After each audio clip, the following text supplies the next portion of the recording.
Hello everyone and welcome back to another video. Today I'm going to talk a little bit about the objectivist view of suicide and go a little more in depth on the question of why do you not commit suicide that I proposed in Saturday's video titled Happiness is the Purpose of Life, or something like that. It was I forget the exact title, but that's what the video was about mostly. So basically, the objectivist view on suicide is, since life is the standard of value, suicide is a very negative thing. It's terrible. Don't do it.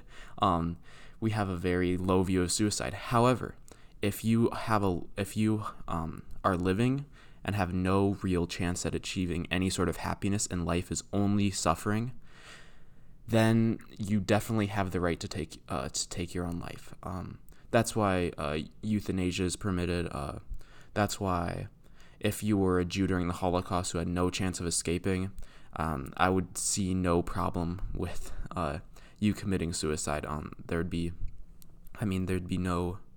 There's nothing left to live for at that point. But for the average person, there's usually a lot more to live for in life, and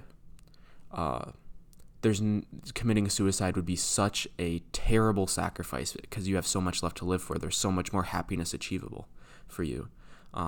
That suicide is just a completely immoral action, probably the most immoral action that you could take, because the standard of value is your life, and you're quite literally taking your own life.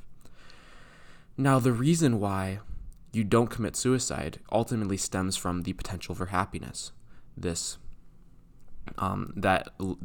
life has. For the old person who has nothing left to live for and is going to die tomorrow, but will just only feel pain, they have nothing left to live for. For the Jew who's just going to get burned in the gas chambers, he has nothing left to live for. These are both examples of someone who has lost their potential for happiness and is probably justified in committing suicide. And this obviously ties into my last video about the question of why don't you commit suicide? Some people, the altruists, would have to say because society, because people don't want me to die.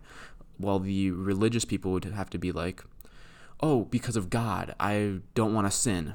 God says suicide's a sin. But now both of these, as I explained in the last video, are completely empty arguments that ultimately fall completely short, because any doubt about God is a credible doubt, because God's arbitrary, and any doubt on God is a doubt about whether you should continue living, and you don't want to have credible doubts about whether you should continue living.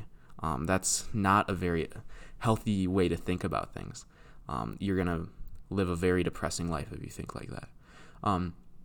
And then when it's relying on other people are completely whimsical. You don't know how other people are going to view you. You don't know what other people's opinions of you actually are.